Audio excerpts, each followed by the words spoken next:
Hello friends, welcome back to my channel Komali's kitchen. ఈరోజు దోశకి చట్నీలు చేస్తున్నాను. 2 రకాలు. ఇది ఒకటి పచ్చిమిర్చి చట్నీ అనమాట. దానికి కొద్దిగా జీలకర్ర వేసాను, ఒక 5-6 పచ్చిమిర్చి, వెల్లుల్లి 2 వేసాను. కొద్దిగా వాడుకున్నామండి. తర్వాత చల్లారాక చట్నీ చేసుకుందాం. దీనికి కొంచెం చింతపండు యాడ్ చేయొచ్చు, లేదంటే నిమ్మకాయ అయినా ఉప్పు వేసుకొని చేసుకుంటే బాగుంటుంది అనమాట.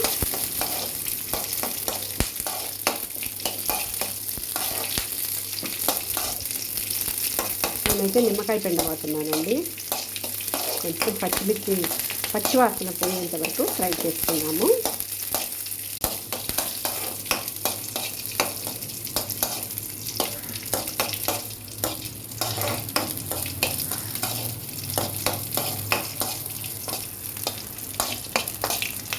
ఫ్రై అయిపోయిందండి.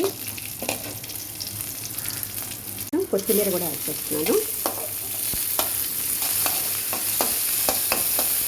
కొంచెం పుదీనా, ఒక 4 ఆకులు.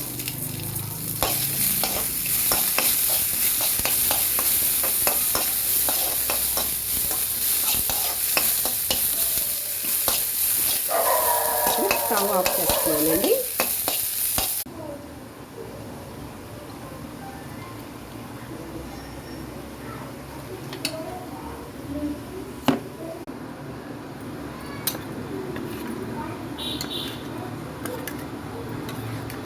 చట్నీ రెడీ అయిపోయిందండి. పచ్చిమిర్చి చట్నీ, నిమ్మరసము పిండాను, ఉప్పు వేసాను అనమాట. సో దీనికి కొంచెం తాలింపు కావాలంటే వేసుకోవచ్చు ఆవాలు. నేనైతే వేయట్లేదు.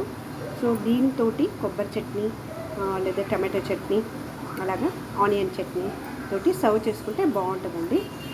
కారంగా ఉంటుంది అనమాట. కారంగా తినాలనుకునే వాళ్ళు ఇలాగా చేసుకోవచ్చు. నా ఛానల్ ఫస్ట్ టైం చూస్తున్నట్లయితే సబ్స్క్రైబ్ చేసి, షేర్ చేసి, లైక్ చేసి, గంట బెల్ ప్రెస్ చేసి ఆల్ అనే ఆప్షన్ని క్లిక్ చేయండి. అప్పుడే నేను ఏమైనా కొత్త వీడియోస్ పెట్టినప్పుడు మీకు నోటిఫికేషన్ వస్తుంది. మీరు చూడొచ్చు, నాకు సపోర్ట్ చేయొచ్చు. Please support my channel. Thank you for watching. ఈ చట్నీ దోశలోకి అండ్ ఇడ్లీకి కూడా బాగుంటుందండి. Thank you for watching.